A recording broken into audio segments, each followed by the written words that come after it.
എടാ അവളുടെ അച്ഛൻ എന്നെ ഒന്ന് കാണണമെന്ന് പറഞ്ഞിട്ടുണ്ട്. എന്തിന്? ഒന്നില്ലേ ഞങ്ങളുടെ റിലേഷനെ പച്ചക്കൊടി കാണിക്കാൻ, അല്ലെങ്കിൽ ചുവന്ന കൊടി കാണിച്ച് നിർത്തിക്കാൻ. അയാൾ നിർത്താൻ പറഞ്ഞാൽ നിനക്ക് അവളെ ഉപേക്ഷിക്കാനൊക്കോ? എന്റെ ഈ ചങ്കുണ്ടല്ലോ അത് പറിച്ചെടുത്താലും ഞാൻ സമ്മതിക്കൂല. മൂപ്പരാള് കുറച്ച് ക്യാഷ് ഓഫർ ചെയ്ത് ഒഴിവാക്കാൻ പറഞ്ഞാലോ?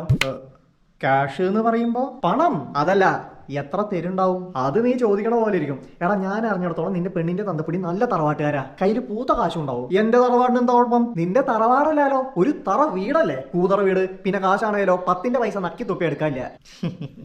കുറച്ച് ക്യാഷ് ഒന്ന് സെറ്റിൽ ചെയ്യുന്ന എന്റെ ശക്തമായ നിഗമനം. ഒരു 10-15 ലക്ഷം കിട്ടിയ സെറ്റായില്ലേ? അതൊക്കെ കുറച്ച് കൂടുതലല്ലേ രമണ? അതും നിനക്ക്. നീ ആദ്യം ആളെ പോയി മീറ്റ് ചെയ്ത് നിന്റെ സകല അലവലായിത്തരവും പുറത്ത് കാണിക്കേ.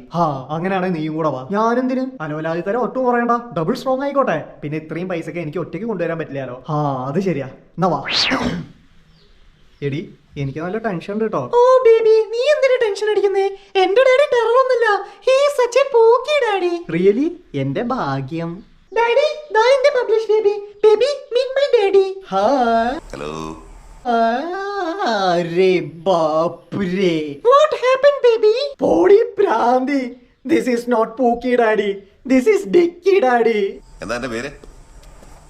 അയ്യാ കാന്താരികളെ കരിപ്പാ ഓടിക്കോ പണമാവണ്ടേ. എന്താടാ പണം കിട്ടിയോ? പണമല്ല പണം, ഉയിര് വേണോ ഓടിക്കോ മജ്ജത്തെ. എടാ ഒരു ഓട്ടം വരാടാ നീ. അല്ലോ